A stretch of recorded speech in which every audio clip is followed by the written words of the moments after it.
platform where we'll be hosting spaces. So it's not a clone or AI mindset. This is the same mindset that you know. But I'm very happy that each and every one of you have joined the platform this afternoon as we continue the conversation.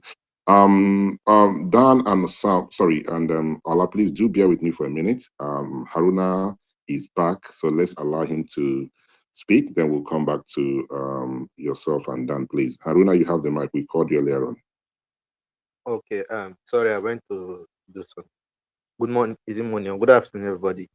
You know, the issue of Malam El-Rufai, I'll answer your question that you asked everybody about whether Malam is working for Tinubu or not. If you check right from when the APC was formed and they got power, there are two distinct camps in the APC. We have the one led by Tinubu and the one led by El-Rufai. We should have the Malamis and the El-Rufai and the rest. So they have never been on the same page ever as far as APC is concerned. And Malam has repeatedly said it. So sometimes when that ministerial issue started, and I was like, this will not work because they are not friends. I don't visualize how they will sit in the same fect together and discuss things. So to me, it was not a surprise that the ministerial position will not go through and the rest. Secondly, we have a situation at hand that I've been saying this and it's been worrying me, that security agency, especially the DSS, are doing some certain things that, yes, people in power use security for some certain advantage, but nobody, no matter how you hate anybody, should encourage our security agency being used as pawns. Whether El-Rufai did what he did, because I have heard a lot of things about El-Rufai destroying mosque. Not just one, he destroyed a lot of mosques when he was a governor of Kaduna State, and he destroyed markets. So you want to say that, okay, he hates those people because they are criticizing him, that's why he destroyed them? That is governance sometimes. So there's nothing bad in security people inviting people for questioning. If he has done anything wrong, he should be invited, questioned, and at least we should be getting updates. He is not just any other person. He's an elite in this country, right? And a former governor. So when things like this happen, I don't know whether we don't understand how optics work, how it also affects the nation generally. When you have some certain things that are happening in an international airport in Abuja, I believe that it happened in Abuja, it also have its impact on the economy generally. So before we use our hatred for this, and somebody was saying if you have to do, look, in this country now, they can arrest you without even having any charges on you. Malami was arrested by the EFCC. DSS did not have anything until there is a one rumor that linked terrorism and whatever. That was when DSS already put a charge of terrorism. And if you check, thank God, he said, if you check the charge list, this paper, you just look at it and you start laughing. This is how politics have degraded us in this country. That is how bad we have gone in terms of politics in this country. You hate somebody based on information you get from somewhere, not because of the fact you have on ground.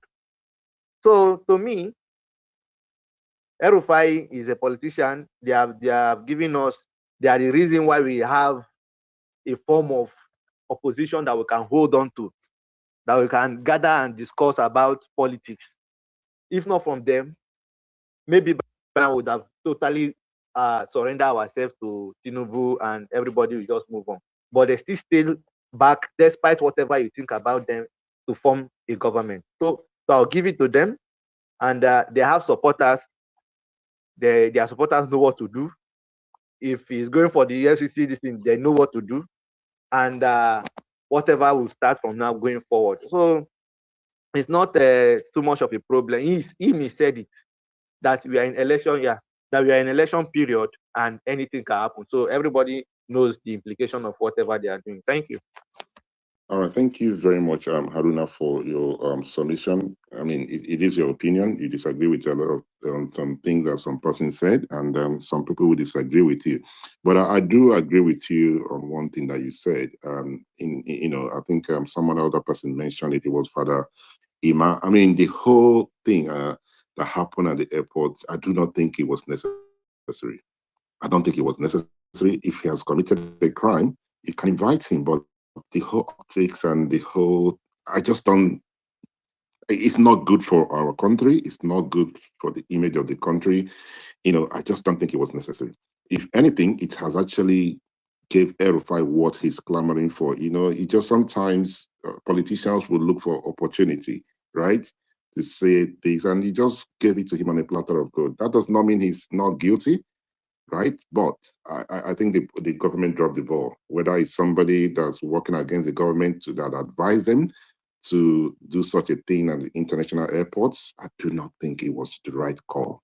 That's my position. But thank you, Haruna. Ola, you raise your hand, please. Go ahead, and I will come back to Abudlai. Hi, Mindset. It's just a thought. Like I said, it's not backed by anything. But I know listening to one of the previous speakers talking about security and everything and the state apparatus. Now, as far back as we can remember, whether it's going back to IBB, Abacha, Obasanjo, successive Nigerian rulers have used the apparatus of the state to harass, bully, intimidate people, even down to this same Nasser El-Rufai. It's so funny that we still have not heard a word about what happened to Dadiata all these years. Just seems to have vanished into thin air. Body never been found and everything. But my point is it possible that all of this is just moving of chess pieces in readiness for a northern candidate for APC in 2031? That's just my thought. Thank you. All right, thank you very much, Ola. That's a different angle. Who else do we have? We have Abubakar Ali. Good afternoon, Abubakar. You have the mic. Good afternoon, sir. Good afternoon, Mindset. Am I audible? Yes, you are, sir. Okay, yeah, thank you. Okay, let me just rush because I have a slight time. So first, I'm going to start with the question you throw on the floor, saying that maybe El-Rufai is playing along with the government, and maybe this is just something that was that maybe it is scripted. So I think we should hold the man first. We should first ask who is this man. We should hold him. We should hold him for who he is and who he thinks he is. So, like, this is not somebody that just come talking on this opposition alone or talking on the Comrade, I know you're catching a flight, but please bear with me. Can you mute your mic for a minute? Let me address you, please. Can you mute your mic, Mr. Ali? Thank you. So it's very important I do this because I do not want a situation whereby somebody would credit something to me that I've not said, right? I'm not sure when you joined, hence I have to interrupt your speech just to address.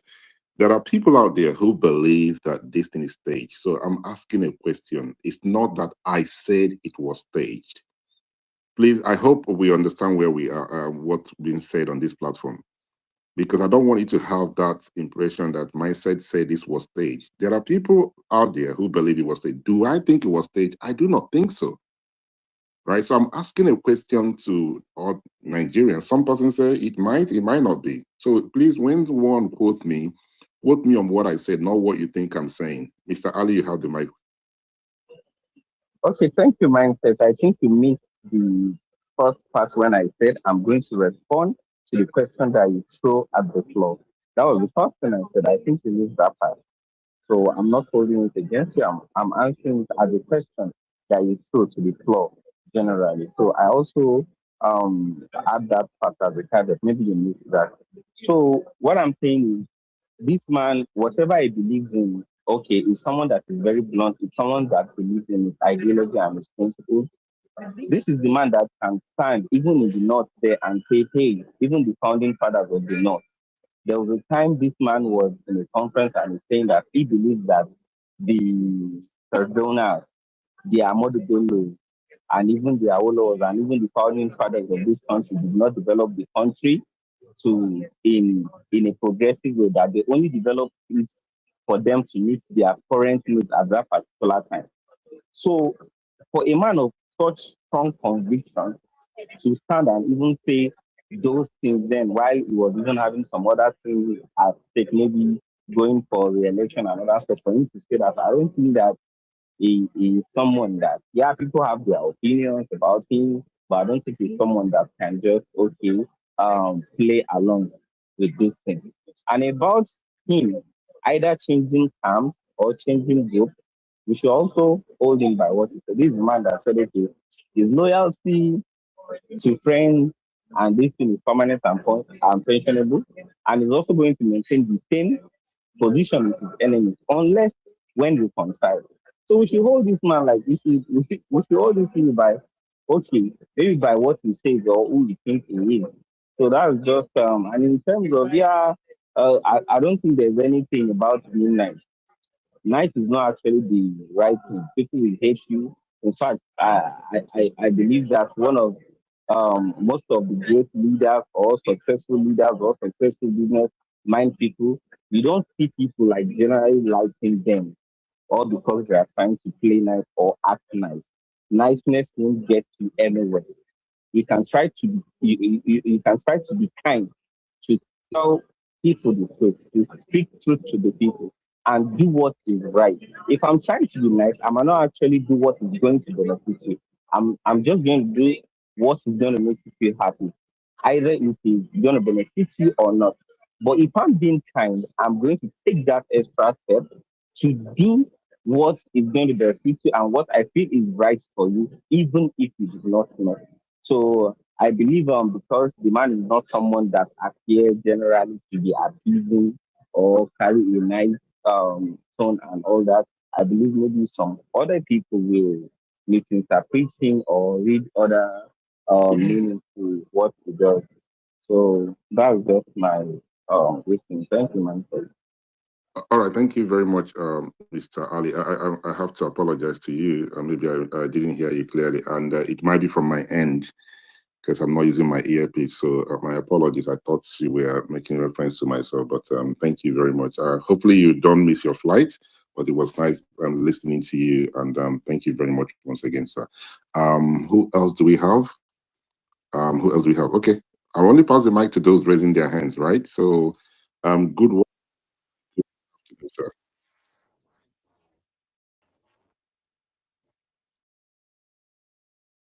Good afternoon, Mindset.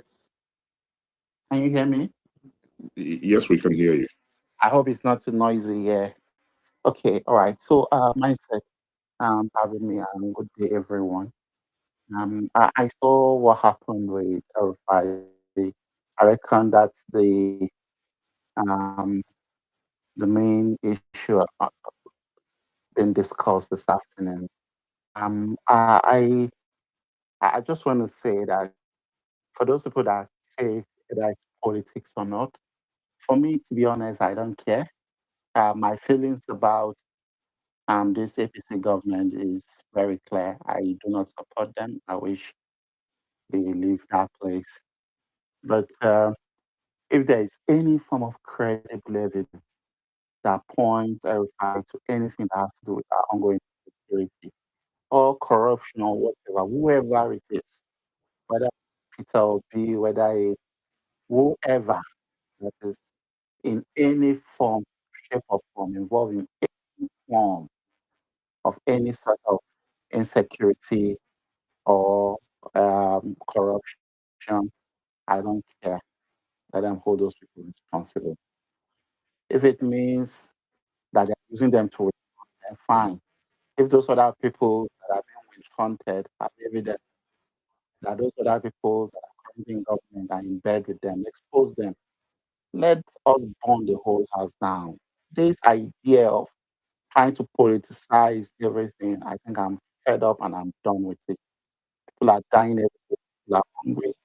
I think if some Nigerians are not tired, the rest of us are tired. We've gotten to a point. I think the needs must be done. Your hand is up, mindset. Sorry.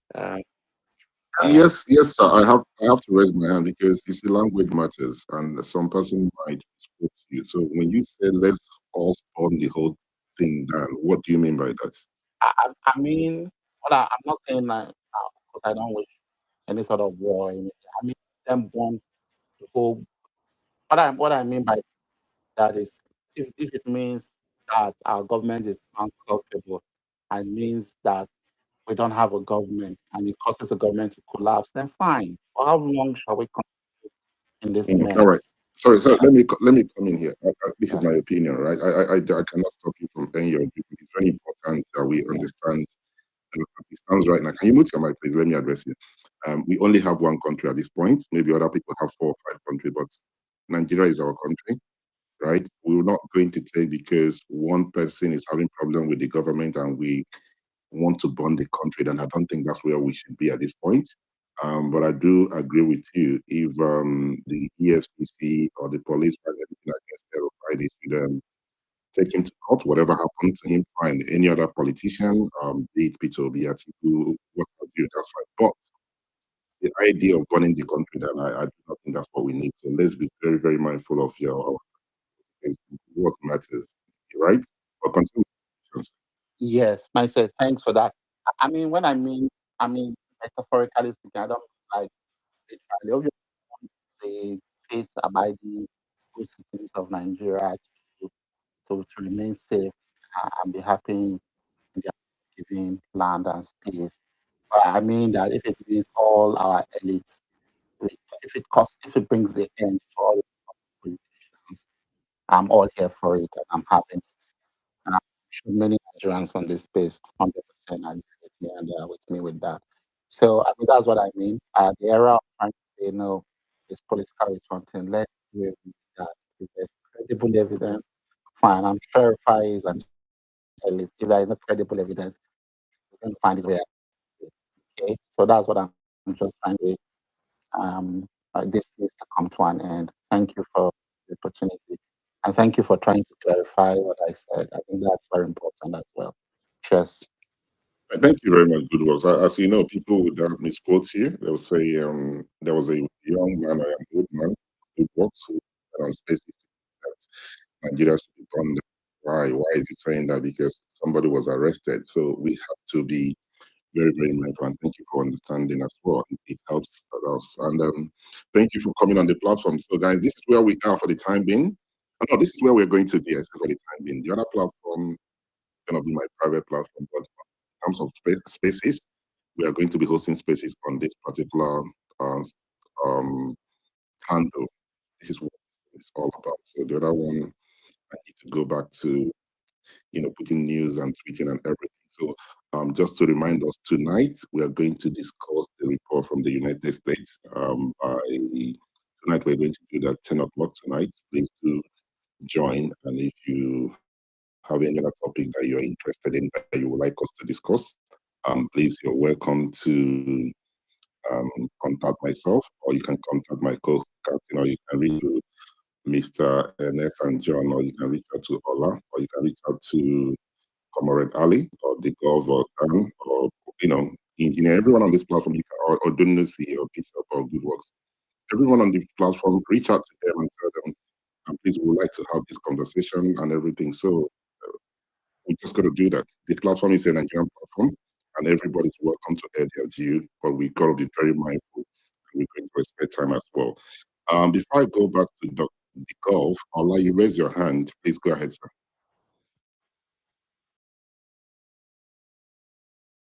Yes, mindset. It's just something that the previous speaker was saying that Nigerians are tired with the elite. They might as well get rid of them. And personally, it's when I hear those sentiments, I laugh because where do you think these elites come from? They come from the Nigerians that would be working as a POS handler that would defraud their fellow Nigerians, the ones who are in the market that will put, instead of selling a bag of rice, they put um, stones to make it weigh more. The ones that would defraud each other. The elites are just a they're just like a mirror to the rest of Nigeria. So saying, "Oh, we burn the house down," metaphorically, not literally. And I'm sorry, I saw a video recently of somebody did a video, and you see the whole of the gutters is somewhere in Ikoyi. It's full of rubbish. Nigerians would defecate in public. Nigerians would eat in their cars and throw the rubbish out of the cars. When they get into office, what do you think they will do? You go to an airport, you're coming. People there are the ones in uniform would ask you for all sorts. Policemen on the road would ask for bribes. The elites are not just the problem of Nigeria, it's the mindset of Nigerians. No pun intended. Thank you. All right, thank you very much, Ola, for your response. It's good work. So, I'd like us to come back to the topic as well. I mean, there's quite a number of other topics that we would discuss. Hopefully, if we're able to take time, we'll touch on those things. But thank you very much, sir, for your submission. I think it's Bishop, right? Before the okay, Bishop, you have the mixer. Good afternoon, sir. Good afternoon, Mindset. And I greet everyone on the speaker section and the listener. Thank you for this privilege and opportunity to speak. I want to thank El Nathan for his submission about Nasir El-Rufai. And also, Mindset, you raised the question. I don't think it's politically, I don't think it is politically staged. El-Rufai deserves everything that is happening. I've lived in Kaduna for almost 40 years now of my life. And if we can take a very good look at what happened in the last 3 years, since 2023, that the current Ubasani became president and governor, you will see a kind of ease and calm in Kaduna. Yeah, there's virtually, there are still pockets of insecurity, one or two, but that is just general insecurity. It's not concentrated towards a region. We could also see that this man called El-Rufai, the Senate came up and rejected him because they had security details on him. El-Rufai is a divisive person, an ethnic and religious bigot. This man was the brain behind Muslim ticket. And immediately Tinubu won Muslim ticket, he gathered clerics, Islamic clerics, and was saying that they have won and they will deal with Christians for the next 20 years. El-Rufai is not supposed to have a place in this social world or in this current dispensation of Nigeria. So if they found El-Rufai wanting on anything, we have it on his Twitter page, on his Twitter handle, saying that anybody that kills the full animal will pay, even if it is a military person, will pay. El-Rufai is not supposed to have anything to do with political leadership. So if they found anything on him, even if I don't support APC, I don't have any relationship with APC government, let El-Rufai be picked up. Yeah. A character like El-Rufai should not be walking on the streets. And you can see relative peace in Kaduna the last 3 years. Compared to when he was there for 8 years, he brought up ethnic and religious tension in this state. Aside from him destroying people's properties and the rest of that, everyone is entitled to their opinions by saying you hate him or you like him. There is not any single achievement I see with that man during his tenure, aside from him just bringing up sentiment in Kaduna. So if the government have anything on him, let them go ahead and pick him up. And this one that everybody is saying he cannot be arrested yesterday at the airport, if truly they have something on him, they should pick him up. We cannot be united to support someone that is wrong because we think Tinubu is not a perfect man, or is having something against him, or because he's now hiding under ADC. El-Rufai should be brought out. We can see how pained it is. If he had gotten any political appointment, El-Rufai would have been leaked. He would have been a bootlicker, just like Reno. I'll be a praise singer of Tinubu today. But because he never got that appointment, never got that portfolio, that is why you can see him Martin Tinubu from one point to the other. So if they have any security on the man, please, the government should 100% pick El-Rufai up and let him come and account for all the atrocity he committed between his 8 years as governor of Kaduna State. Thank you, myself. All right, thank you very much, Bishop, for your submission. That is your own opinion, and some persons would agree with you, some people would disagree with you. But I think I'm not sure who you're making reference to about him being arrested at the airport. There are ways to arrest people. For me, I think the optic was not right for the government. The whole thing, security-wise, is not what we needed as a people. The image of the country out in the outside community is not really great. And having such thing going on at international airport was not needed. I think that should have been a better way to arrest him. Like you said, if the government have anything against him, they should arrest him. He's in Nigeria. Nobody's above the law. El-Rufai is more bigger than all Nigerians. They should, invite him. If they want to detain him, they should detain him, do the investigation, and if there's anything they find against him, they should take him to court. If they, if the judge jail him, so be it. But it's just the way and manner things transpired at the airport. I do not think it was the right thing to do, right? But that does not mean I'm saying he should not be arrested or detained or questioned, right? Or just to please, the God, bear with me for a minute, and then engineer, I can see both of you raising your hand. But let me carry those who are on the speaker section are along. I think it's very important we do so. And bear with me for a minute. So it will not look like we have abandoned them. So LPG, good afternoon, sir. I said from the onset, I believe that Bola Tinubu and Malam Nasu El-Rufai are taking the fight. In order to maneuver the opposition, I'm still very concerned about Mr. Peter Obi. He should be very mindful of this coalition. I just pray I am wrong. That is from Mr. LP. You see, so there are still people out there who believe that this whole thing is just stage. They're making it up just to make the opposition feel that there's a problem where there's no problem. And the man of steel says El-Rufai is probably the most complete politician we have today, from administration to media to politics. That is from man of steel. And the Govt says, if it was staged, was the seizure of his passport also staged? Some laughing emoji he put at APC. And Ochefu said, this one is a closet El-Rufai supporter. How can he say El-Rufai controls part of APC when he left? How much of the APC base left SDP with him? When did El-Rufai destroy mosque market?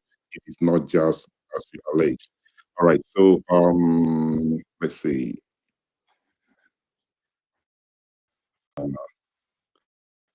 Okay, APC. I can't pronounce your name properly, sir. Permit me, but if you're sending me something, gosh, I don't want to butcher your name, but you know yourself. Let me call you, please. It says that's everybody. The former governor of Kaduna State was instrumental to the arrest of individuals, including journalists, critics, during his tenure. Some notable cases include journalists Meda Joseph, and you mentioned quite a number of names. Well, thank you very much, Olu, for your comment on the comment section.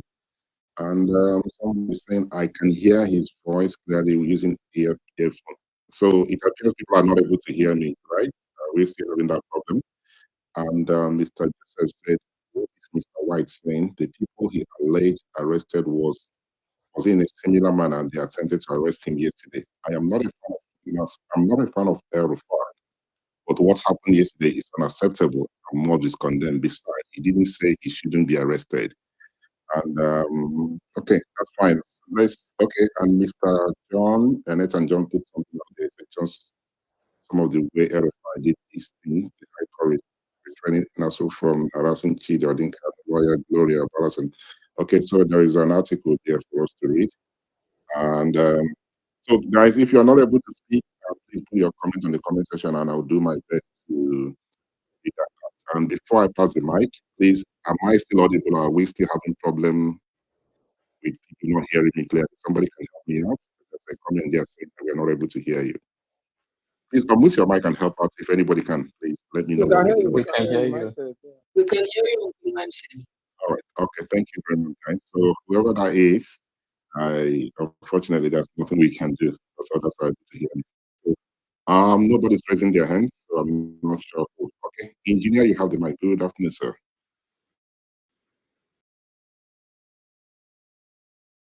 Engineer Dada, you raise your hand, sir. Sorry, I unmute my mic. I was speaking, not knowing it's not unmuted. Can you hear me? Yes, please go ahead with your submission. Good evening, Uncle Mindset and Captain and other members of the House. So I want to say a little about what is going on. First, what's governed is rule of law and abiding by the laws of a nation. And what we saw yesterday, what has been happening recently, is an abuse to democracy, the rule of law at large. There's one thing with Nigerians, or let me say, of the citizens of this country, we tend to make judgment with emotions. Leadership is about convenience. It's about doing what is right, even when it affects me or the people close to me. The most important is to do the right thing. And then we have seen a lot that has happened with El-Rufai.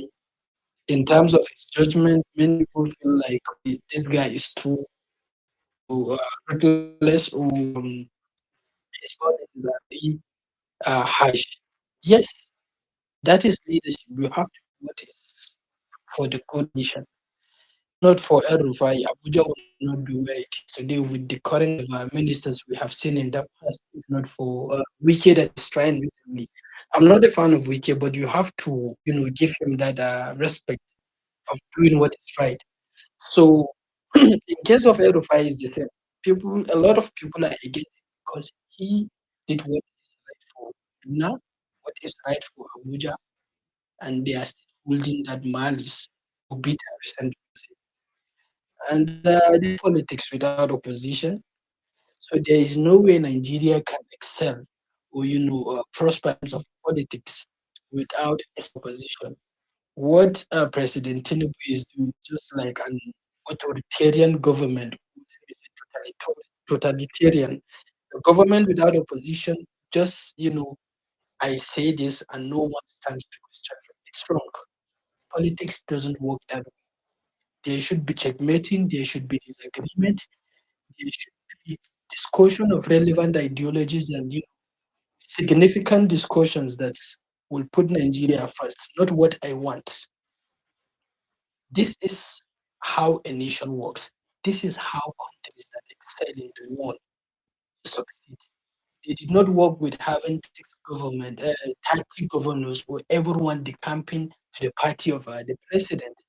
Or when you disagree with the president tomorrow, EFCC will invite you. Well, there is someone that stole public fund when he was a governor, to the point that he even paid and should I say off payments.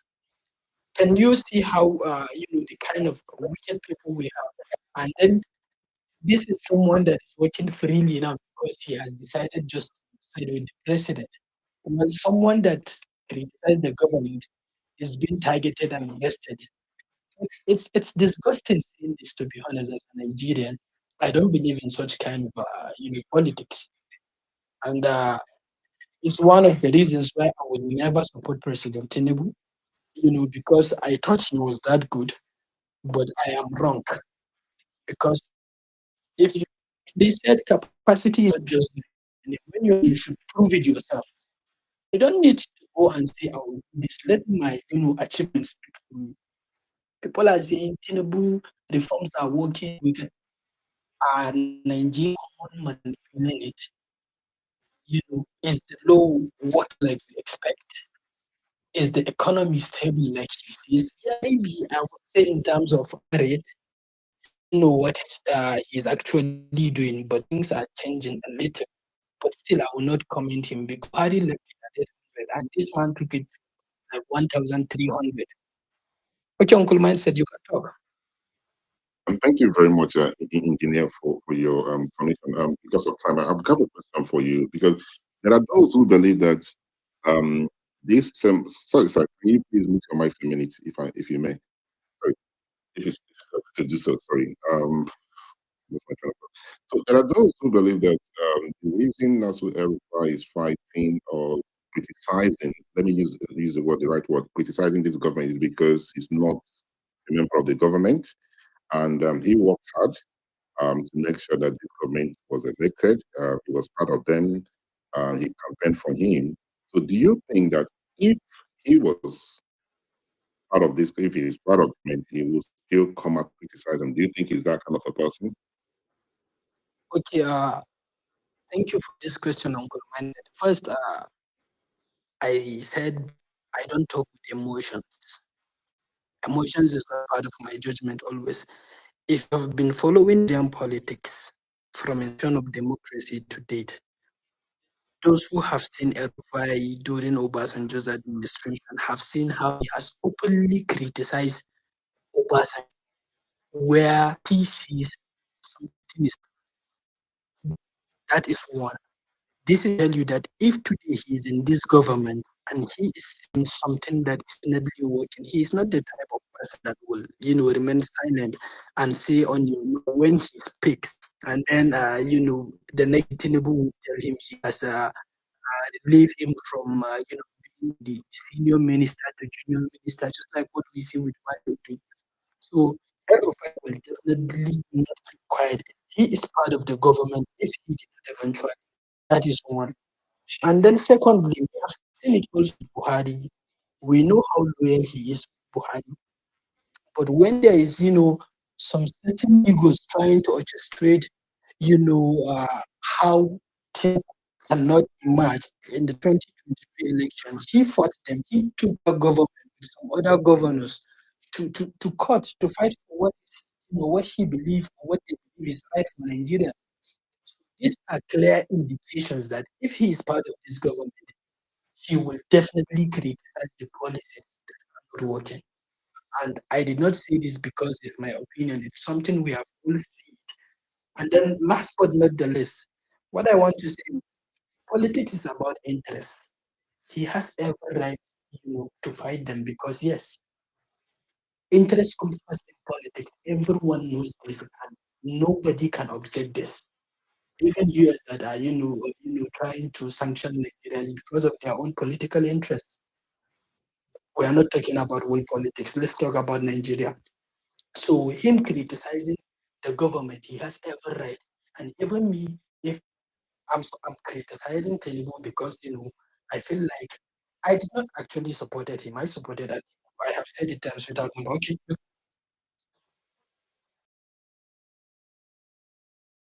All right. Thank you very much.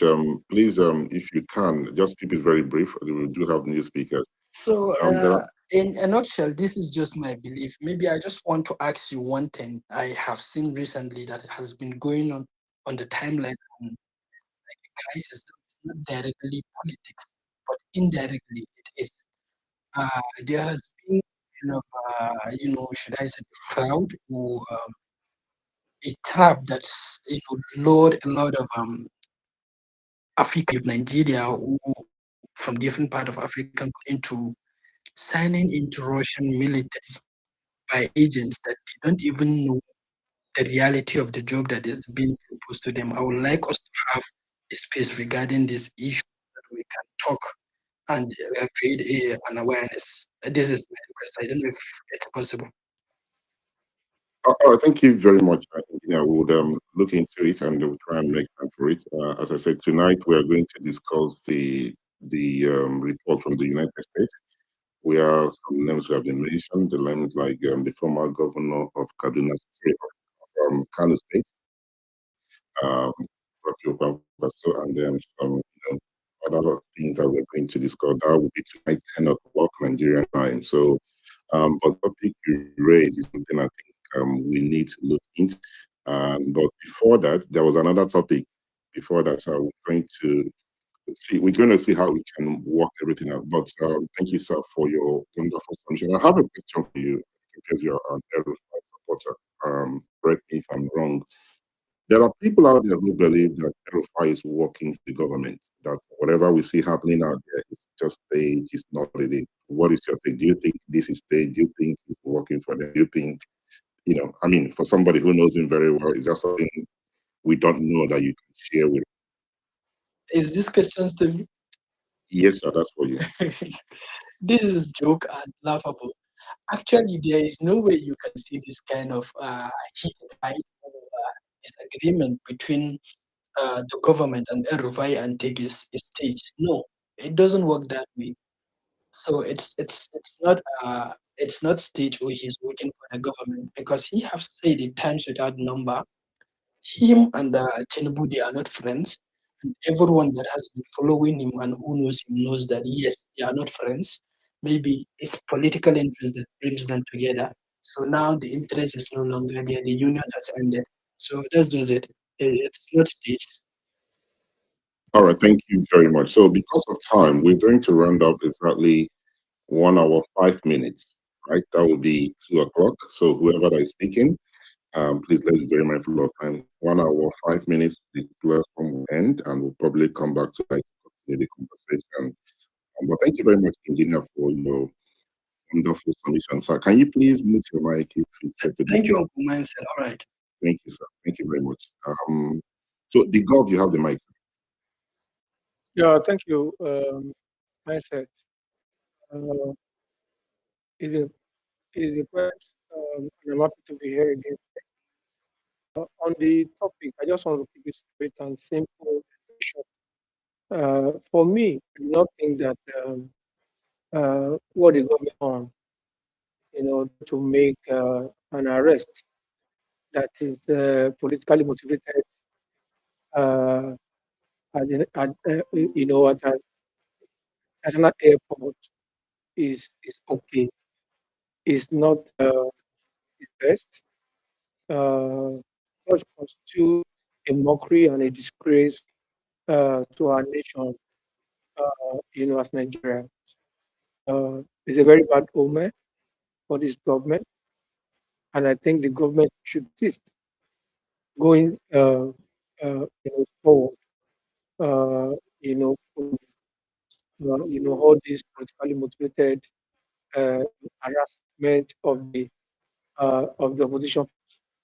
Well, I don't know the allegation brought against him, but if you need to make such, if to invite him, of course, you need to investigate if there are channels and manners that is done. You could extend an invitation letter to him, and if he refuses to honor the invitation, then you go ahead, make the kind of attempt that you made yesterday. And right, here yesterday, his international passport was taken. So it's rather very ridiculous for me to wake up this morning to the news that the arrest was staged.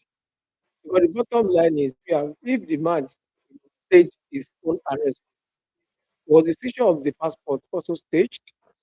There are some, there are some permutations and narratives that that really do not make sense. And when people make such kind of actions, it just goes to show that we as a people, there's every likelihood that we have lost our conscience as a people.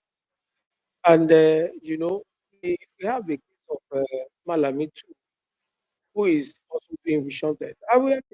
Before they took him to court, they said over 200 billion. We got to court, and by the time we saw the chart sheet, it was just about 8 point something billion, which was not, of course, which was not small money, so to say. And apart from that, the EFCC also alleged that they they got a court order to impound some of the property that were allegedly traced to him. After the order was obtained and those properties were seized up, we now saw the owners of those properties going to court to say, no, I have a relationship with Malami. Oh. These people, what they've done, they are on their own. I have my title document, I have my house document, and I'm the owner, I'm the bona fide owner of my house. I do not know Malami. I've never met Malami in situations. Some people have gone to court to ask the court to resign to reverse that particular. Sorry, the Gov. I have to come in here. I don't want us to move from El-Rufai, and sorry, permit me, please.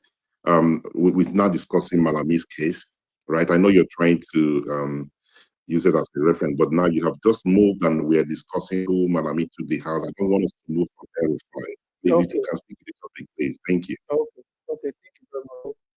I'm just using as a reference that some of these harassment are politically motivated. And we need to stop all of these things. Because if a government is actually doing well, you don't need to harass anybody. Your performances will show for itself. It will show for itself. If a government is moving from one party to another, trying to destroy one party, we are trying to destroy one party, it's not working, now they are going to float their own party, and we are all out after them. What do we call that? Trying to push Nigeria into a one party state country? It can't work. So please, all well-meaning Nigerians, we need to stand up and speak up when we need to do so. Such that because we know this country.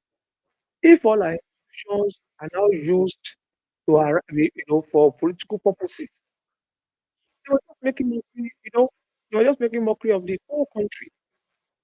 As a nation, we're just making mockery of ourselves. So please, we need to keep up the tempo. We need to keep talking where we need to go, and we need to keep voicing out.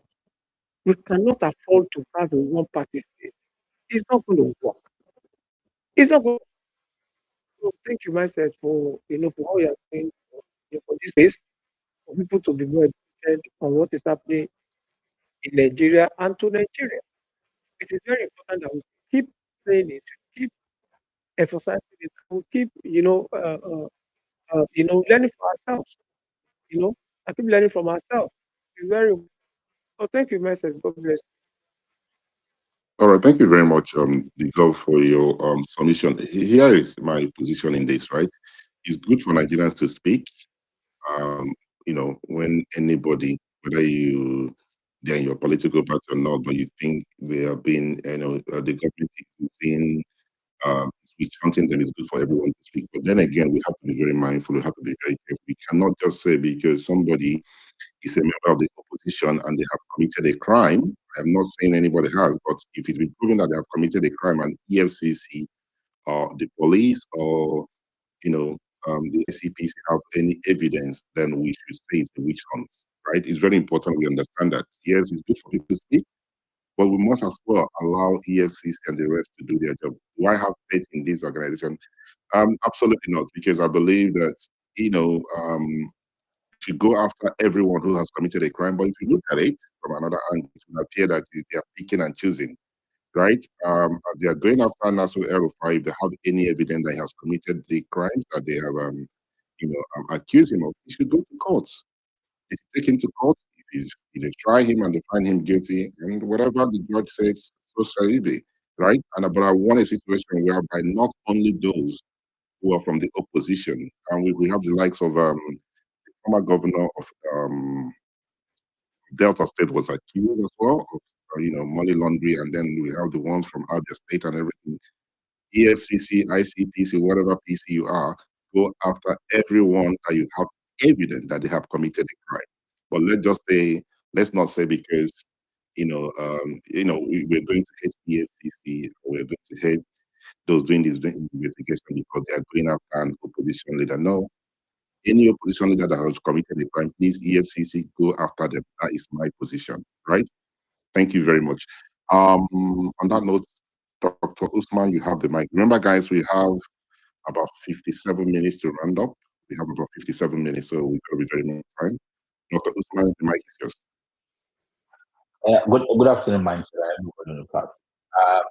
So the topic is really very interesting to me. So I want to start by saying that opposition politics is not a crime. It's not supposed to be a crime.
To tell us how much that guy is worth.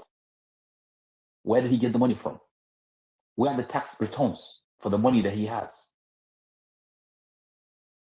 Okay. Where is the code of conduct declaration of his wealth? Nobody knows. And then suddenly El-Rufai is a thief. And suddenly Malami, these are the guys in ADC, they're the only thieves. It's funny.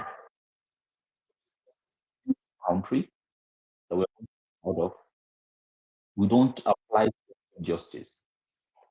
If theft, not crime in Nigeria, let every thief be tried through a complete of justice, the sentence and the law applied, including myself, not just El-Rufai.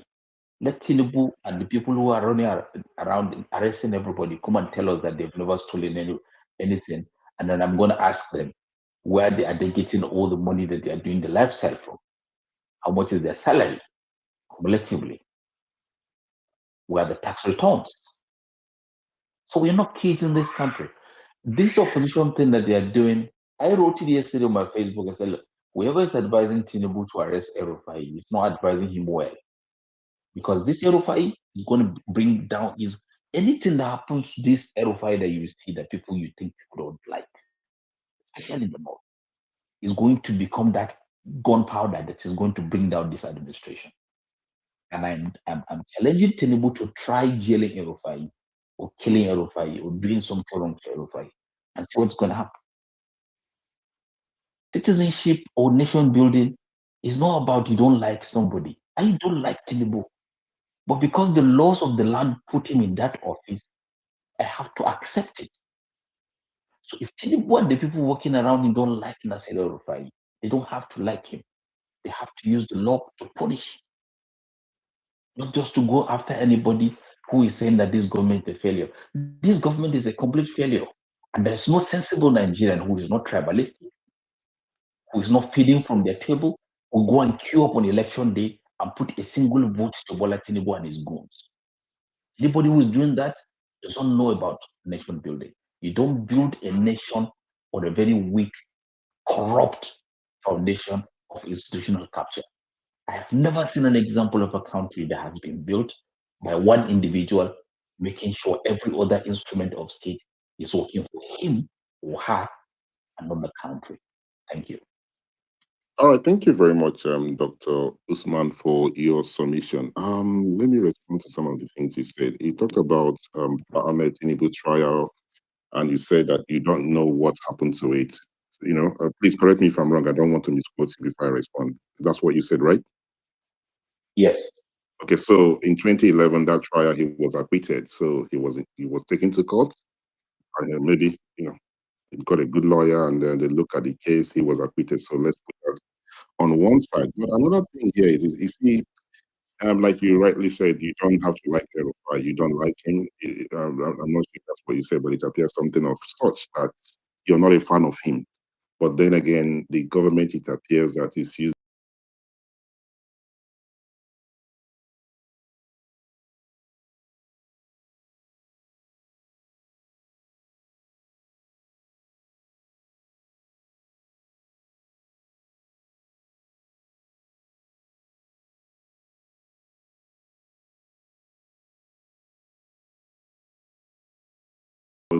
the judge or whoever is going to look into this case, find him guilty for anything.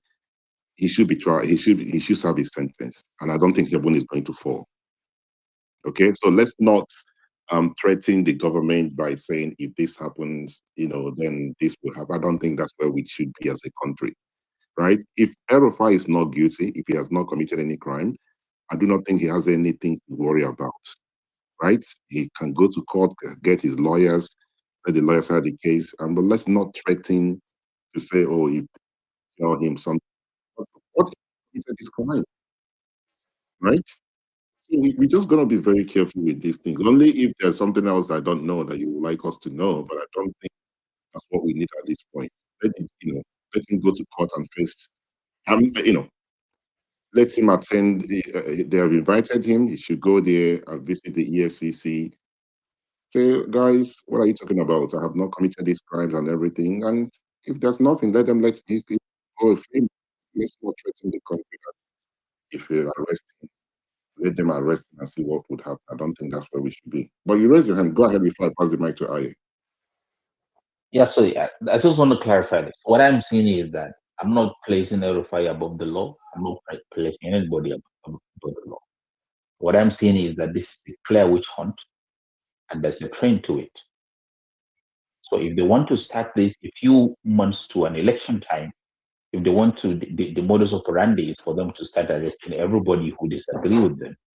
That is where the whole problem is going to start. I know I'm an northerner. I know how people think about this man. I know how people think about this coming election. Even if El-Rufai is still all the money in the world in Nigeria, if you start arresting him at this point, when he's castigating the government towards election, it's going to create massive problem for the administration. And I just hope that they will try it and then they will see where the end is going to start from. Thank you. Okay. Maybe there's something that I do not know, and I would like to wait and see how it plays out. But if arresting him or jailing him would help his cause with the opposition, maybe it might be a strategy for the opposition. But I looked at it from a different angle. If he has committed any crime, the government, the EFCC, have the right to question him and take him to court if they want, if it's warrant for them to do so. Then he has to clear his name. The only thing I didn't feel it was the right thing to do was the whole thing that happened at the airport. That's my position. That's my opinion. There was no need for such things. I think the government could have and should have done much better by waiting for him to come out, maybe as he's entering the car, or if you want to do it in the airport to prove that yes, you can arrest him as soon as he arrived in Nigeria. There's so many other ways to do it, right? I think the government dropped the ball in that regard. It's not a Govt. He actually clarify what he's looking for. He loves attention. For a tall man, he loves attention so much. And he knows how to milk attention, right? If that didn't happen yesterday, we wouldn't have been here discussing him. So it might have played, it might have been so. It might be something that would the opposition will utilize, it will use, to gather more votes. But we'll see how it plays. Thank you very much for your submission. Yes, this is my set where we are for the time being. Sorry, what do I always say for the time? This we will be hosting spaces. So this handle will be hosting. The handle still remains. It's gonna be my normal handle. I will be tweeting and posting whatever I want to post, and leave this one permanently for spaces, please. You can join, follow if you want to. You don't have to, but just have it at the back of your mind. This is not a clone mindset spaces. This is still mindset spaces, right? So thank you very much, Dr. Usman, for your wonderful submission. As I pass the mic to Aya, we have about 45 minutes to round up. Aya, you have the mic. Good morning. Sorry, good afternoon. Good afternoon. Good afternoon to everyone. So here's my submission. Personally, I don't like El-Rufai. Do I like his politics? Absolutely no. But then you have to look at the school of thought that El-Rufai. Sorry. Please, there is this noise. Where is it coming? Is somebody's mic Yeah, on? it's from, I'm actually moving within the space I am. So I'm in a good place now. So Okay, please go ahead. Please go ahead, sir. Now, do I like El-Rufai's politics? Absolutely not. I don't. But then we need to look at the school of thought that brought about El-Rufai's type of politics, called political rascality. Now, this type of politics emanated from a particular party we all know as APC. We might choose to agree, we might choose to disagree, but we know what APC stood for as a political party, and we know the type of political rascality that they brought into the system. Did El-Rufai play too much political rascality? Of course. This is as an offshoot of being a member of the APC, which for me, I do not like. I do not like his politics. I do not like the man, El-Rufai. But still, that doesn't steal away the idea of the fact that we are in a democracy, and in a democracy, the government of the day, and you have the opposition. And in a democracy, you're meant to allow opinions thrive. There is freedom of expression, especially when you came through power riding on a wave of political rascality. Then it means that you, as the government of the day, you have to be tolerant. Going after opposition figures, all in the name of fighting corruption, is an abnormality. It is something that we all should frown at. You want to go against El-Rufai, one would assume that the man in Kwara that was actually said to be wanted by the EFCC will be in the custody of EFCC by now. But what do we see? We see this man being hosted by the APC youths, being celebrated, shaking hands with the president wishing him happy birthday in newspaper columns and pages. While anybody... Sorry, if I may, I think you mean Kogi, not Kwara. Oh, sorry, Kogi, yeah, sorry, that was a mistake, Kogi. You know, you see this man being celebrated, walking around like nothing happened, like all is well. And then anybody who was a former governor or who is a power broker in terms of politics that goes into the newly formed opposition party, the EFCC, picks up that person. Let us realize this, that the EFCC does not belong to the president. It doesn't belong to Bola Tinubu. The DSS doesn't belong to Bola Tinubu. It is a state-created agency. And turning these agencies into a laughing stock is not something any Nigerian should find funny. Because these agencies are funded by taxpayers. And so there's need for objectivity. There is a need for the president to get serious and be objective. We have serious issues facing us. And what have we seen in the last 4 years? We've seen a president who prioritizes silly presidential political ambition ahead of tackling the real issues bedeviling Nigeria. The presidency is not his father's property. If he wants to be worshipped, then the man should resign and go back to Babylon, where his followers can go and worship and bow down before him, not to turn Nigeria into a joke and state institutions into a joke. We have serious issues.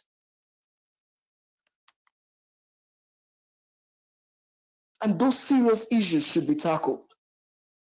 At this point, let me yield the mic. Thank you. Thank you very much. Sorry, I'm not sure if that's you'll be you'll be offended because the way you tried to explain for me to pronounce your name, I'm not able to. So I hope you're not offended. But thank you for your submission. It's quite interesting listening to you making those points. But I mean, all right. So it's a good thing that we're having this conversation. So because everybody's putting out their heart what they think about the. But if indeed Nasir El-Rufai, who happens to be a member of the opposition, has committed this crime, I do not think there's anything wrong for EFCC to go after him, right? Oh, Mr. Aye. Yes, if he has, but let us not forget that timing is everything. You turn a state agency into a joke when you have had 3 years to catch up with someone and you leave him to thrive, except when you decide to move into an opposition party. Let me give you an example. I don't want to go into Malami's case, but a classic instance that we have is you arresting Malami, saying that he did not prosecute terror sponsors. And we are in your 3rd year. You're going to your final year. You're leaving office. The question is, have you prosecuted terror sponsors? It is turning governance into a joke.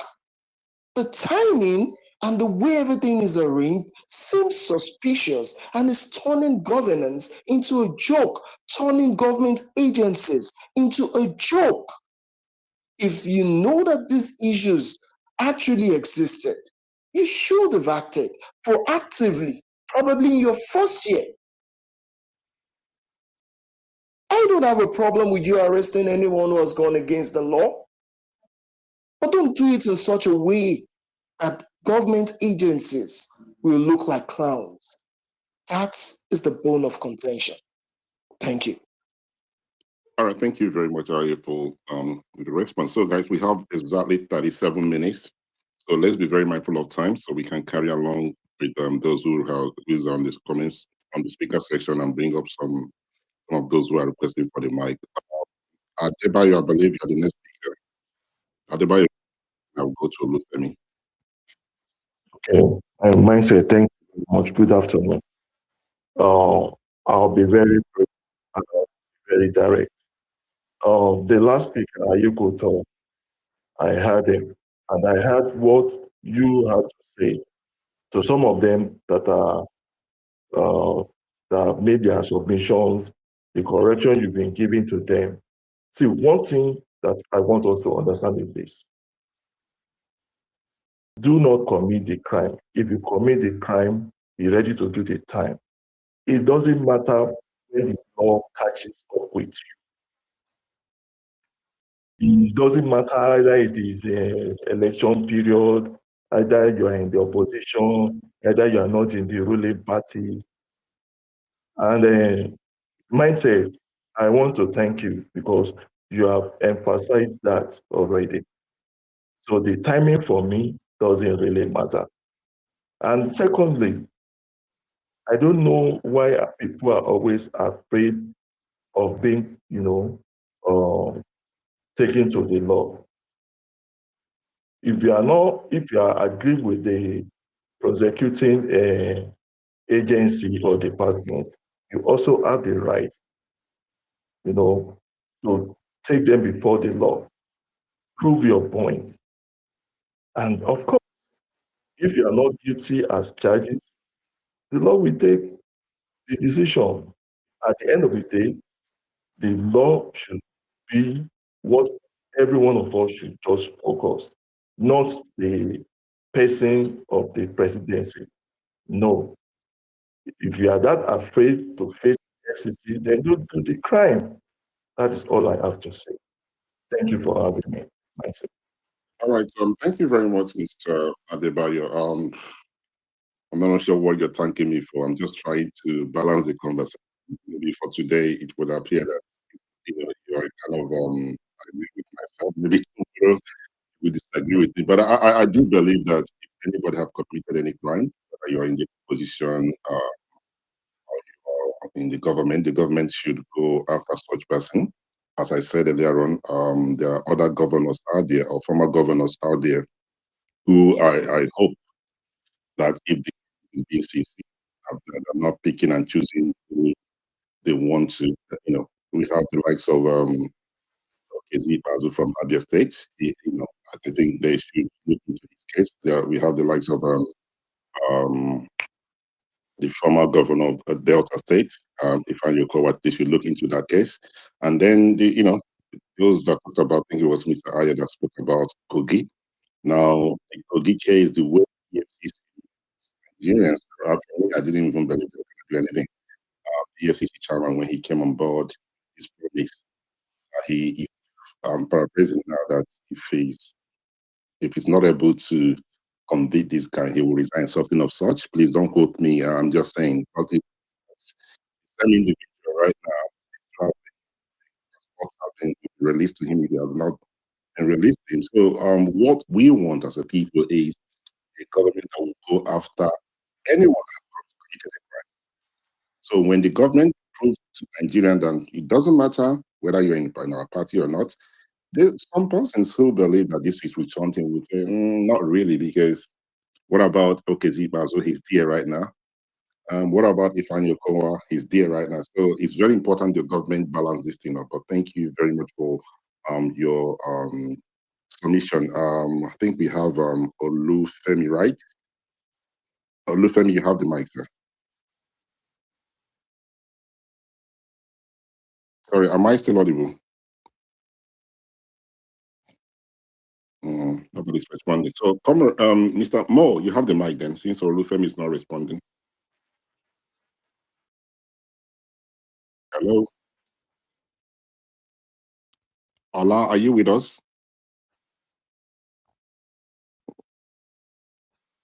Why is everyone quiet? I can't hear a single word from anyone. You are quite audible. I don't think there's any problem. Maybe those people before are not on with their mic at the moment. All right, that's okay. Thank you very much. So let's try once more. Okay, Deep Sky, you have the mic since you raise your hand. Hi, Meister. Good afternoon. Long time. How are you doing? I'm doing very well.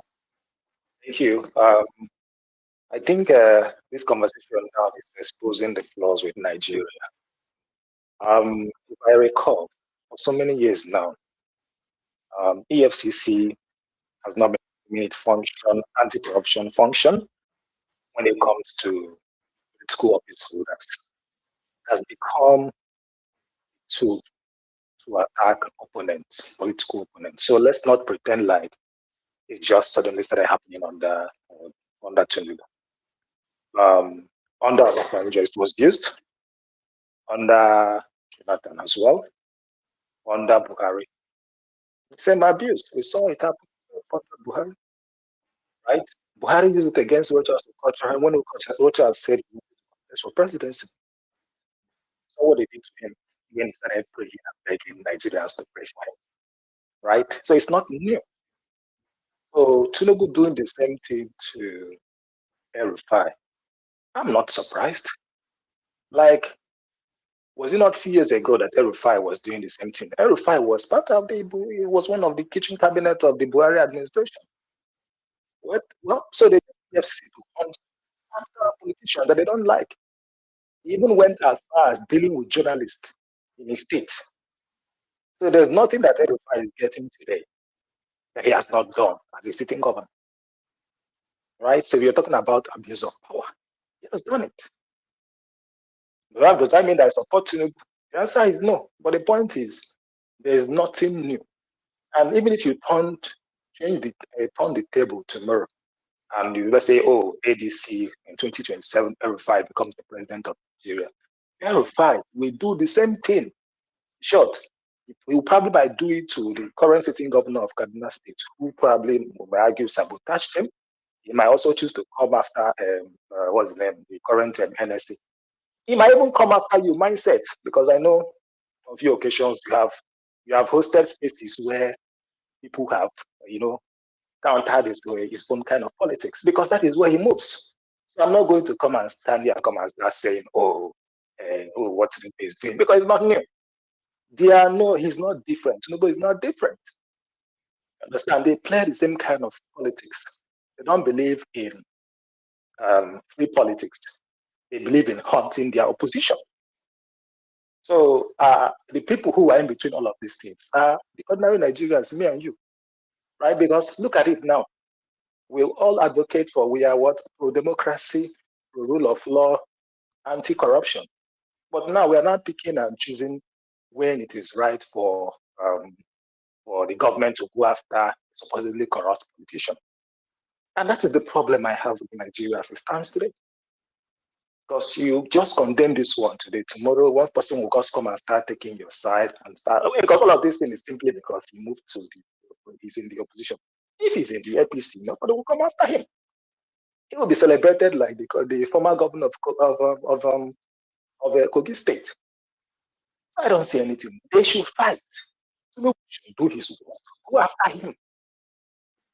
People are saying nothing will happen in Nigeria. El-Rufai is not bigger than Nigeria. Right? They have done it to other governors and nothing is going to happen. It's not any different. For those who want to feel like, oh, he's just a godlike personality. Godlike personality. Right? It's not. If he has the capacity to challenge Tinubu, let them play dirty, because both of them are dirty politicians. That's my own 2 cents about this conversation. Because at the end of the day, like I said, change the table today. Let's see if El-Rufai is going to be any different. It's going to be that to a good politician who to say, you know what, let everybody. He will hunt, he will go after people. The Malami we are talking about today, Malami did the same thing. Malami went as far as what do you call it? Picking somebody from outside of the country. We saw the kind of abuses that happened under Malami. Is it simply because he has joined ADC today? Therefore, we'll come and start taking his time. We'll not call him out for all of the shenanigans that he has done. Right? The same way those who are under their current administration will be covered. Okay? You have protection. Somebody like Wike now, he has protection. He's working for the party. The next government, if it's El-Rufai, he might choose to go after him. Or he might choose to go after some of the other politicians, some of my Southeast brothers that took our money advancing with Wike. Right? So let's not, I don't take any sides here. Let the battle of the titans, let them fight it dirty. Tinubu, do your worst. El-Rufai, do your worst. Let the fire start burning. Thank you very much. All right, thank you very much, this guy, for your submission. So we've got about 27 minutes. So whoever is speaking next, let's be very mindful of time so we can carry along those who have just joined the platform. Please, it's very important. And remember, tonight we are discussing the report from the United States, and where the names of a former governor of Kano State have been mentioned. And there are a lot of things on that report. So we're going to discuss it. That will be tonight, 10 o'clock Nigerian time. If you can, please do make time to join. It will be on this particular platform, not on the other mindset platform. It's still the same mindset, but I just created this particular platform here just for spaces. So the other one I will be using to do my tweet. There's not going to be any tweet on this one. It's just going to be spaces, spaces, spaces, right? Everybody's welcome to be part of it. So let me try once more and see if Femi is still with us. Femi, I did call you earlier on. Femi Godman, you have the mic, sir.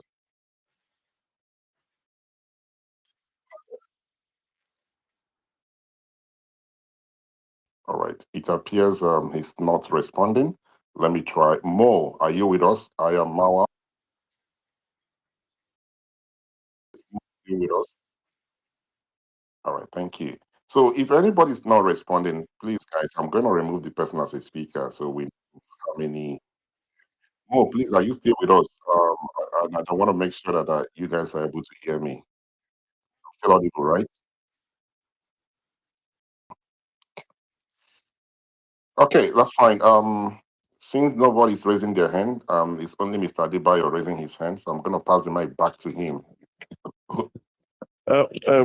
Maestro, good afternoon once again.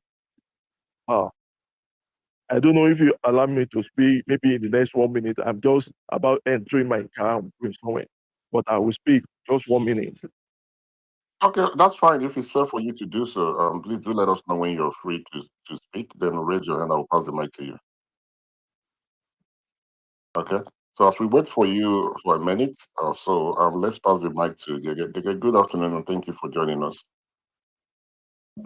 Good afternoon, Mindsets, and thank you for having me.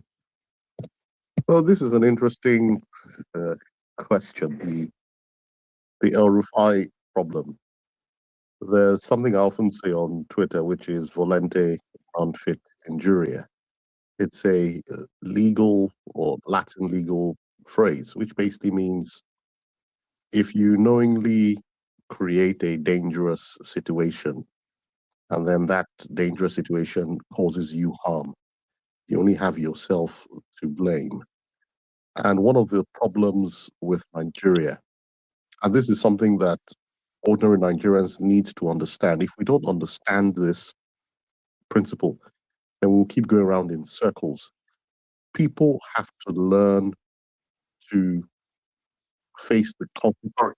Sorry, Gege. I know you're going to be mad at me for doing this. Please hold your thought for a minute. I just did something I would like to correct. There was this individual requesting for the mic, and for some reason I wanted to approve it. And this is iPhone. I'm not a very fan of this phone, and I pressed X. I don't want him to feel that he was kicked out of the platform. So I want to apologize. I wanted to approve your request, and I pressed, on the X. Please, wherever you are, please do not be offended. I want to apologize to you, but if you can still hear me and request for the mic again, I would approve your request. Please, I really have to apologize. Okay, please go ahead. My apologies. Thank you, Mindset. So, as I was saying, the one thing Nigerians have to understand is that the only way this country can change is when our leaders fully appreciate that there are consequences for their bad behavior. And for those of us who have been privileged to be in rooms where these people are speaking, they are literally mocking us and laughing at us. They openly say to each other that it doesn't matter what we do. Don't worry, we'll do whatever. If we lose out, we will gather some people together. They will shout opposition on our behalf and they will welcome us back. That's the game that they are playing. So as the previous speaker said, El-Rufai does not care about human rights. If you give El-Rufai power tomorrow, El-Rufai will arrest all his critics again. All that is happening is because he's out of power, he's playing on the gullibility of ordinary Nigerians. There's that saying that when I'm weak, I appeal to your own principles. When I'm strong, I apply my own principles. And that's all El-Rufai is doing. Well, because he's out of power, he's appealing to the very people whose rights he abused, telling them that help me fight Tinubu. But once Tinubu goes and El-Rufai gets power, he will jail all of us again. So the lesson we have to teach these people is you are on your own. So I don't support the human rights abuse of anybody, no. But my advice to ordinary Nigerians is it's not every problem you have to get involved in. Stay away. El-Rufai, Amechi, Malami, Antami, all these characters, if Tinubu rounds them up tomorrow, I don't support it, but just stay out of it. It's not me that is going to campaign for them to release any of these people. I think somebody else is, or the mic is on. Sorry, it's a new speaker I've just added, and I've just removed it. I apologize. Go ahead, sir. Yes, so it's not every, same way even in our families or personal relationships, you have some friends or some relatives that you've advised over and over again about certain choices, and they keep making them. And you get to a point where you just remove your hand. You don't get involved. So it's not that you wish them bad, but if you hear something happens to them, you just say, oh, that's sad. End of conversation. And that's how you deal with these people.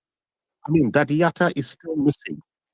A man was kidnapped, now presumed dead, with a wife and young kids. The man has not been seen. You're forgetting that El-Rufai, at the height of the 2015 election, was posting tweets claiming that Igbos, Christians, and Niger Deltans were the ones behind Boko Haram. El-Rufai was one of the people that supervised the massacre of over 600 Shiites in Kaduna. If you read the reports that was published at the time, the investigative report, some of them were buried alive. Some of these Shiites had been shot, but they were not dead. They were all buried in mass graves, supervised by El-Rufai. So you are dealing with a demon. This is not a normal human being. So the fact that Tinubu is persecuting him does not mean you should get involved with these people. My advice is just stay out of it. And that's what I'm doing. I wish El-Rufai all the best. When he was doing his own, he was fine. This very Tinubu now, El-Rufai brought him to power. When we're showing them all the FBI reports showing Tinubu's drug money laundering cases, El-Rufai dismissed everything. This fight is only because he lost out in a power game. And he knows. El-Rufai is smarter than me and you. So there's nothing you can tell El-Rufai. El-Rufai did not already know. He just sees all of us as useful cannon fodder. So to conclude, as Stalin and the Soviets used to say of Western activists who used to support them, they used to call them useful idiots. My appeal to Nigerians is don't be a useful idiot for El-Rufai and these people. These are demons. Just stay out of this fight. Let them and Tinubu face each other, and everybody just sit and watch. I yield the mic. Okay, thank you very much, Gege, for your submission. I do not think El-Rufai is smarter than everyone. He might be smart to a certain degree, but I do not think he's smarter than, maybe you probably agree that he's smarter than you, but there are some persons who I believe would actually smarter than him, but that's on one side. And but then again, I have a question for you. Maybe you can explain to myself and the listeners. There are those who believe that what is going on between Nasu El-Rufai. Somebody's microphone. Okay. Hello, am I still audible? Yes, you can hear you. Okay, I don't know what happened. I think okay. So I lost my train of thought. So there are those who believe that Nasu El-Rufai and Tinubu as they managing this whole thing. What meaning that they are doing it just to create not something out of nothing, something akin to destroy the opposition. Do you think that is what is playing out here? Well, quite frankly, I don't know.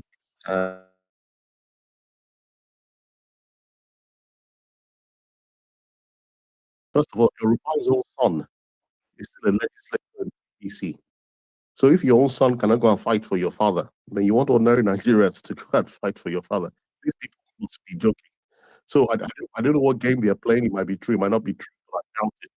I doubt this is some kind of game. I sense that there's real beef between the two of them because El-Rufai has done this to everyone. He did this to Jonathan. He did this to Yaradua. He did this to Obasanjo, even Buhari. I don't know if you remember at the time when Buhari was very sick and they thought he wasn't coming back. I quickly leaked a letter showing that he had been warning Buhari about all the bad things Buhari was doing. El-Rufai leaked that letter deliberately because he thought Buhari was going to die. So he was trying to launder his image. And when Buhari came back healthy, it caused problems for him. So El-Rufai is known for this kind of behavior. He cannot seem to get along with anybody because in his own mind, he's the smartest, but he's also very devious and dangerous. In fact, he's the kind of person that will become a scorpion in the trousers of Peter Obi. If Peter Obi ever becomes president and El-Rufai is in his team, El-Rufai will be a problem for him. El-Rufai is a problem for everybody. So, as I said, my advice for Nigerians is just stay out of this. Let them fight. When the elite understand that, okay, if I make a choice, I will face the consequences and nobody is going to bail me out or champion my cause, then maybe that's when they'll start to learn how to behave. I yield the mic. All right, thank you. I do get your point. Right, asking Nigerians not to be involved and to keep away from it, but I do think we should, and I'll tell you my reasons. If someone like yourself who know much, quite a number of, know a lot about Nasser El-Rufai and what he has done and what has happened to him, kept quiet, right? Not coming on this platform, not only this platform, maybe speaking to others outside the platform, educating them and saying, this is what it is. Wouldn't be sometimes pathetic towards him, will think, okay, hold on a minute. I thought this guy was a good person. I thought they were chanting him, but listening to someone like right now, I've just gotten a view of what this person represents. So I think as a country, as a people, we should be involved. Maybe not be too involved, but it's very important that we actually get to know who our leaders are and what they have done, right? Because of time, I was going to ask you another question, but we barely have about 14 minutes to round up. So since you have the mic, and let me ask you one other question. Hi, Umahan, I can see you. Please, I'll pass the mic to you. Just bear with me for a minute. Again, now, what is your take? What transpired at the airport? Some persons feel that it's a bad optics for Nigeria, and some persons feel like it doesn't really matter. He can be arrested at any place. Please, if you can be very, very with time, I would really appreciate it so I can carry on down along as well. Thank you. Thank you, Mindset. I'll be quick. The first part of your comment is when I say don't get involved, I don't mean Nigerians should not warn people about El-Rufai. What I mean is it is not from my mouth you will hear me campaigning for El-Rufai's rights. That's between him and Tinubu. He has stolen enough money so he can spend money on activists or whoever to campaign for him. But over my dead body, will he be campaigning for El-Rufai? That's his problem. To the second part, well, I do know that you don't have the right to just arrest somebody unless you have either a warrant or you have reasonable suspicion that a crime is about to be committed. And from El-Rufai's presence, he didn't look like he was somebody about to commit a crime. So the police should not have arrested him. But as I said, that is his problem because El-Rufai did the same thing to many people. Daddy Yatta is missing. Aldo Mekori, who's on Twitter with us, was kidnapped all the way from Lagos by the same El-Rufai. Many journalists face the same problem, face the same abuses on El-Rufai. So, as I said, that is his problem. The police did not have the right to do it. It's not me that's going to tell the police that. That's between El-Rufai and Karma. So I yield the mic. All right, thank you very much. Roy, good afternoon. Roy, please bear with me for a minute. Can I only please told you that you have to speak. You beg you about 12 minutes. Allow me Umahan to speak. She was on this one, she dropped. Umahan, good afternoon. Thank you for joining us. Good afternoon. Thank you for giving me the mic. So to me, I think the issue I see is an issue with the procedure and perhaps the independence and efficiency of the oversight institutions. Because for me, right now, it's not long it takes the EFCC or ICP their files together and go after governors or people that had immunity while in office when they leave office. Perhaps if they have done this much earlier, I mean, he left since 2023. Perhaps if it had happened in 2023 or 2024, it won't be much of an issue as it is. So I will say I hope they will be much more efficient and less selective in going after people. As regards if the whole issue looks staged, I will say to me, even though they say never, I mean it will be an insult to his intelligence to assume he subject himself to this ridicule just to be a mole for someone. But well, people say never. I hope it is not the case. And I hope moving forward, the EFCC and other oversight institutions in Nigeria will be much more efficient and independent. Thank you. Thank you very much for your contribution. Thank you for giving the time. Roy, you have the mic before I go back to Mr. Adebayo, who have just raised. My Adebayo can go before me. I know he had raised before. Yes, okay, that's fine. Adebayo, you have the mic, sir.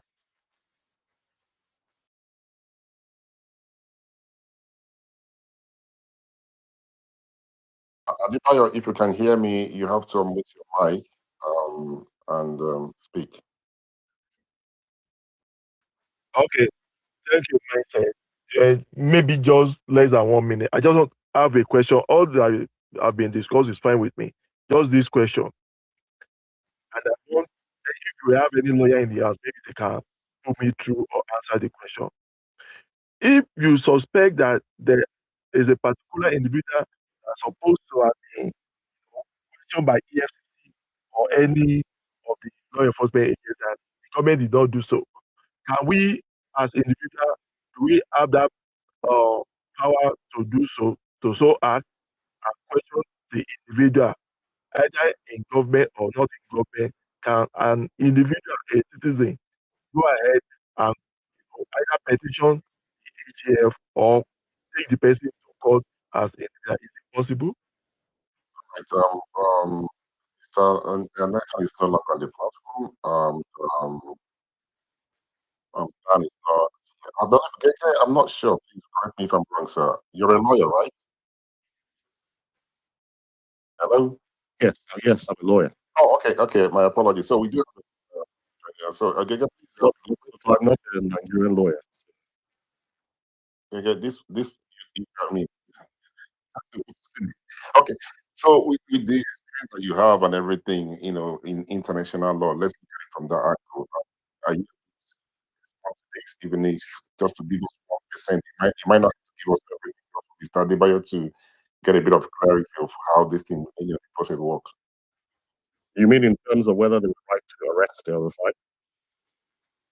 Let me repeat the question if you don't mind, sir. Is that okay with you? Yes, no problem. Okay, Adebayo, sir, please, if you don't mind, can you repeat the question? Let's see if it can help us out.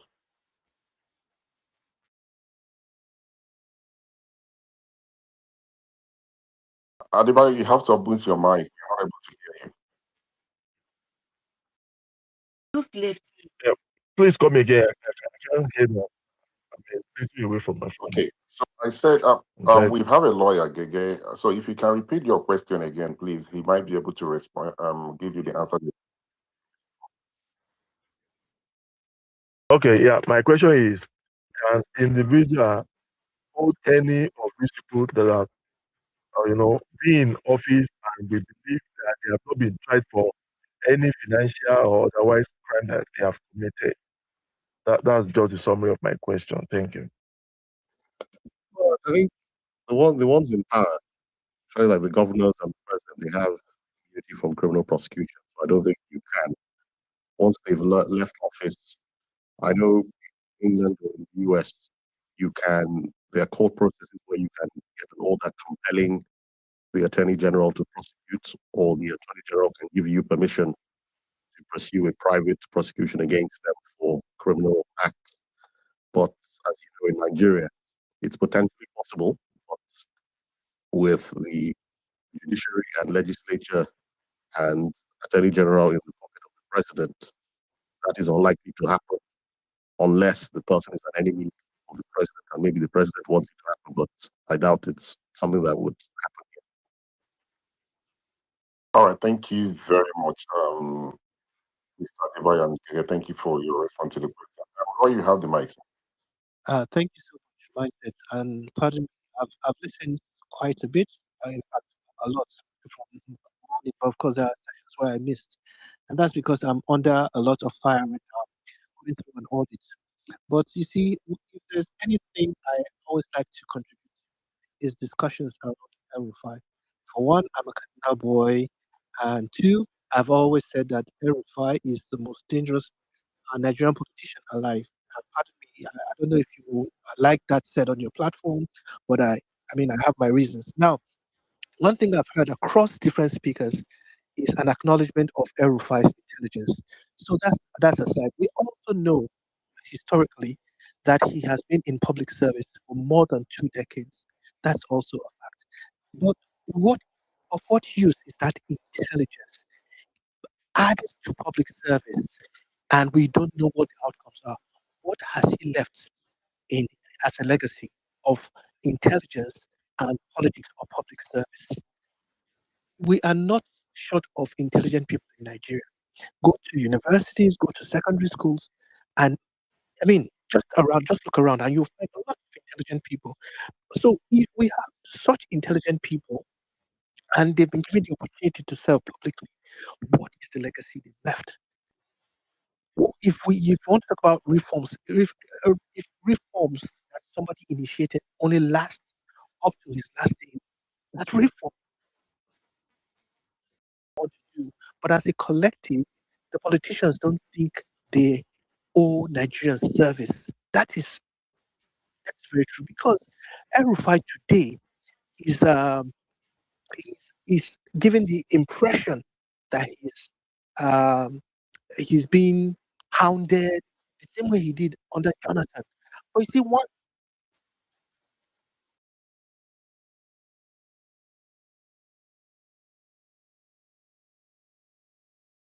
of his, and he's using them or dancing buga with them in London. So he is not really a moral critic. He is a politicized critic. That's the. I mean, every accusation of his time as governor, like Gege mentioned, of I've forgotten the name of the journalist he mentioned, but Stephen Kefas is one prominent one. He has never addressed it. A good attribute of a leader is transparency. That attack went missing under his leadership. Nothing. No, you cannot even express empathy. So all these performative shows that he's doing at airports and everything, to me, does not carry a lot of water. We don't need that right now. Nigeria's case is so deep, but you see, that element of his, that attribute of his as being the most dangerous Nigerian politician means we not acknowledge that he's there and trying to do something. And whether what he's doing with Tunibu and APC now is a show, we still have to be careful with it. Nobody knows how far they can go. El-Rufai went on Kaduna Abuja Road, went into the bush and did his James Bond act. That is the kind of person he is. And like I said, so many that has not even come to light yet. But what we know from what he's done, if we isolate that, it tells us that he's somebody that's come out on TV, on interviews to say he needed the Muslim ticket. At a time when Nigeria needed unity, Buhari was accused of nepotism, extreme nepotism, and he bragged and said they were behind all that. At the time when the land was being redesigned and recolored and all that, he came out and what he did with who are those other people that were behind him during that interview. So you see, he must take what he is doing serious and keep it in mind that there's so much more that can come out of that little pocket. I yield for now. Okay, thank you very much, Roy, for your submission. You see, Nasser El-Rufai might not be somebody that you like. There are those who like him. That is what life is all about. You've said a lot of things that you don't like about him and what he has done to people. There are those who will come out to say to you, listen, he's the best thing I've done of rights, right? And give you instances, they'll tell you what he was FCT minister and everything. So it's all done for himself and everything. My position here has not changed, right? If the Nigerian government, EFCC, ICPC, the police, and other security operational intelligence, everything that we have in Nigeria, have anything against us with El-Rufai, they should. That's my position.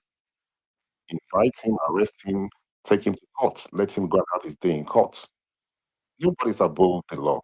That's why El-Rufai is not bigger than Nigeria, right? Now, if it's witch hunting, they should stop. If they don't have anything against him, they should just allow him to do his, be it the opposition political party. It is A or B, right? But I do not think that whatever it is that transpired at the airport is right. For many reasons. It's an international airport, they didn't put the country in a good light. Whether it was staged or it was not staged, staging it in the airport was the wrong place to do such a thing. I mean, people's life at risk. Those traveling, those coming to Nigeria, okay, what is this? And I've seen people argue, but what are you talking about? We've seen, the foreign government arrest people at the airport. So we do it. You see the way 2 or 3 persons will just go around and arrest the person. Our thing has always been we just do things. The whole thing is not what we need as a country. We don't need that. After being they cannot arrest him. I'm not saying they shouldn't arrest him. I think the government dropped the ball. That's my position. But I might be wrong. I've been wrong in so many things. But EFCC, once again, I will say this without any apology to them. Those who feel that Nasser El-Rufai is being witch hunted, they have to think like that. The reason being, there are other governors or other politicians, who are members of the political party called APC, the EFCC. For some reason, have turned a blind eye again, right? So when you start picking and choosing, then it makes people start thinking, okay, are you sure this man committed this crime? Please, let's give everybody equal opportunity. Let them pay for their crime, and we're just going to continue to speak out where there's need for us to do so. So, Roy, you raise your hand, sir. Can we round up, please? I've got do things. Please, can we? Is there a agenda I have to allow you to speak? Yeah, I don't want to be taken out of context or what my point is to be misconstrued. So I'd like the right to reply and respond, please. Okay, go ahead. Okay, my point isn't that what the EFCC did at the airport is right or not. My point is Nigerians, politicians like El-Rufai are privileged, and our fight for what is right should be that we want a system to function as it should, not because will anybody be doing this for an ordinary Nigerian that is traveling? There are many people that are illegally detained by the security services right now as we speak. Are we speaking for them? Are we saying this because it's El-Rufai? If we fight for a system that's right, El-Rufai will enjoy it. But you see, a farmer that plants a seed expects to reap what they sow. So El-Rufai, to my mind, is reaping what he sowed. If he had sown a good system, he will be reaping today. He did it while he was in power. Even when he was in public service in Abuja without political power, he had political power to seize lands. What if he had planted a good seed back then? Nobody would be doing out of order. People like Wike would not be doing what he's doing now because the system will curtail that. When he had power, he misused power. And APC has been known to misuse power when they came in. What's the word now? He institutionalized that, and that institutions are coming after him. If we fix the system, use him as a. I don't want us to use him as a case study. Any ordinary Nigerian is going through what El-Rufai is going through. So let's fix the system, and he will enjoy that, and he will see that what he planted was the wrong seed. That's right. Thank you. Nobody's misconstruing what you're saying. I'm just saying in general. I'm not saying that's what you said. You see, the thing here is this: it is very simple for me, right? Whether the government wants to accept it or the just want to accept it, they have actually given El-Rufai what he's asking for, what he's looking for. El-Rufai is a politician that looks for attention, right? So my point here is the government dropped the ball. It does not mean that there are Nigerians who have not been arrested, boarding in at the airport. No, it's happened to every, most people. And, like, it's right. If you have the right to arrest such person, so be it. When you have a politician who, few days ago was on TV, they were doing an interview, said they are planning to arrest him. If you're going with what some other person on this platform, someone say that I quote the person that El-Rufai, it did say, but I didn't hear him say that, but somebody said so, that say they will arrest him at the airport. Why give him that he's asking for? That is my point. Why giving it to him on a platter of gold? You don't play to somebody, you don't give it to them. I happen to be part of the EFCC or the police. He comes in, I would do like I didn't even notice him. When he gets to his house, maybe they'll go to his house and arrest him. But the whole thing at the airport is what he prayed for. If that thing did not happen, believe me, I won't spend 2 hours or 3 hours discussing El-Rufai because it has happened. I explained on Arise TV tonight to talk about it. This is what this guy is asking, and the government dropped the ball. That is my position here. So I'm not saying that you are, I'm not misquoting you. I'm just saying that the government has to be very careful. But if we're going with what Mr. Blake said, like, earlier on he said, and I'm going to quote him, it appears that somebody in the government, is sabotaging the government. That was Mr. Blake said, because the whole thing in the airport was not necessary. It's no longer in Cairo, it's not outside the country, it's in Nigeria. Invite him on Monday. If he didn't show up on Monday, you can go to his house or wherever. But him coming from the airport, getting, you arresting him, his friends, his family members, his colleagues, and making it that it's kind of like they were able to stop the Nigerian police or the Nigerian EFCC from arresting him. You're giving El-Rufai what he's asking for. I hope you understand where I'm coming from, Roy. I'm not misquoting you. Hello? Hello? I said that. Yes, so I'm not misquoting it. This is my position now, but that's not it's not something that I'm defending El-Rufai. Nope. My tweet about El-Rufai is still on my other page. It's still there. I'm not going to delete it for anything. I don't know him. I've not met him. As I said, if the government have anything against him, they should take him to court. He should go there and fight for his right. And he wins. If he doesn't win, if they want to jail him, they should jail him and go after other politicians. So guys, I want to thank everyone. I want to thank everyone for joining this afternoon. This is where we'll be hosting spaces. Tonight we'll be back again to discuss the report from the United States. It's still the same mindset spaces, and I hope to see you guys again. If there is anything that I've missed, message. If there's any topic that you'd like us to discuss, reach if you're not able to reach me, you can reach Roy. If you're not able to reach Uma and Miss Uma, you can reach out to her. You can reach out to Adebayo, this guy, or any other person that on the speaker section. Reach out to them, captain. Reach out to them and tell them there is this topic I got to discuss. What I can do about it.